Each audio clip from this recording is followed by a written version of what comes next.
I love this concept of ministering to people by making people feel expected and welcomed when they come through the doors of River Point. Expected meaning when someone comes to your house, if you're expecting someone, you have things in order, things aren't chaos, you're probably even close to the door, ready for them to come in. And then welcomed. When a person feels welcomed, they probably are going to come back. When someone comes to your house and they feel welcome, they're going to be smiling. You're going to be smiling, happy to see them, letting them know, is there anything I can get for you or do for you? And that's why our whole mission is to make people feel expected and welcomed. And we have people all over the place, posted up, ready to make people feel that way. That's why it's our mission. From where a person parks their car all the way until they take a seat in the worship center, they're constantly being engaged by host team. At no point could a person look around and not see a person with a "what can I do to help" tag around their neck. Not in a way that's smothering, but simply engaging. And be intentional. More than anything, what separates host team and makes it such a huge ministry is when we are intentional with people.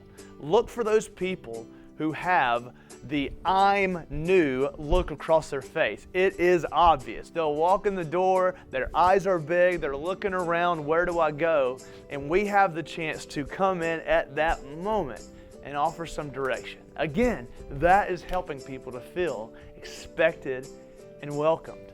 It's often just a smile, a "how are you today?" welcome, good morning. And really where this starts, it isn't even at the front doors. It's when they're parking their car. If your responsibility that morning is to assist with parking, you are the first person that a guest or anyone for that matter will see. So let yourself be seen and give direction. And more important than that, however, is to be friendly and smile. I know that seems like, well, duh, of course we're gonna smile and be engaging. On hot summer days, it can be very difficult. On freezing winter mornings, it can be tough. And this is why I'm going to encourage you to let the gospel be our motivation for why we minister by making people feel expected and welcomed. If you're posted up at the front doors, your job is to be that first line of fire, right?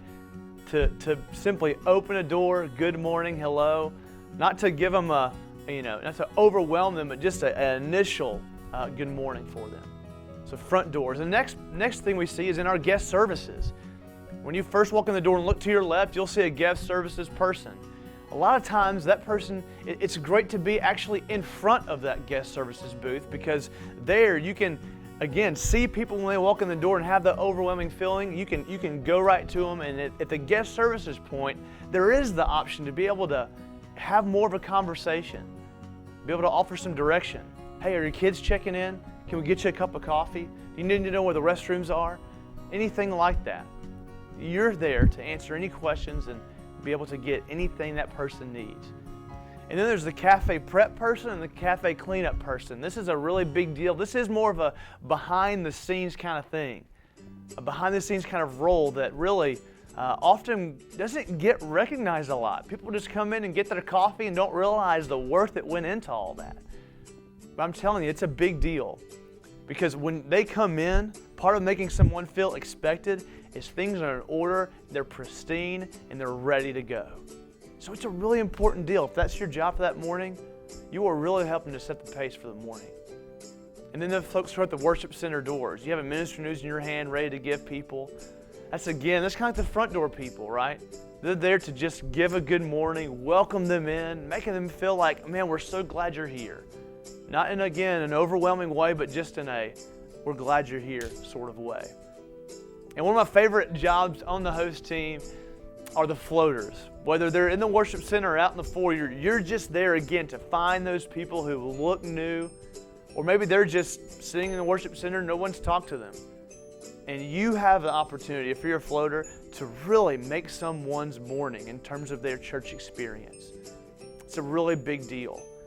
It can be really easy just to exist when it comes to being a floater, but I'm telling you, I want to encourage you to be intentional with that role because it is so significant.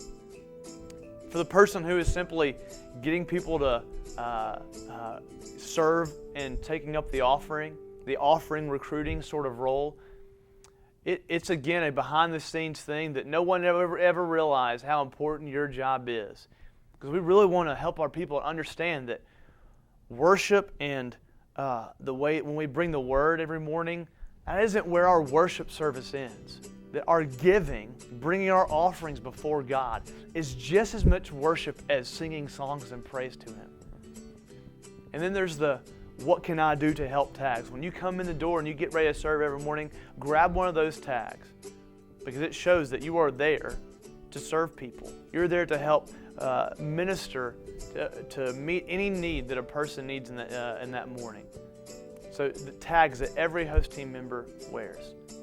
You see if you can get anything for people, especially the guests. Can I get you a cup of coffee? Can I do anything for you? Can I help you with something? For our host team, more or less, guys, is this. Be a pace setter.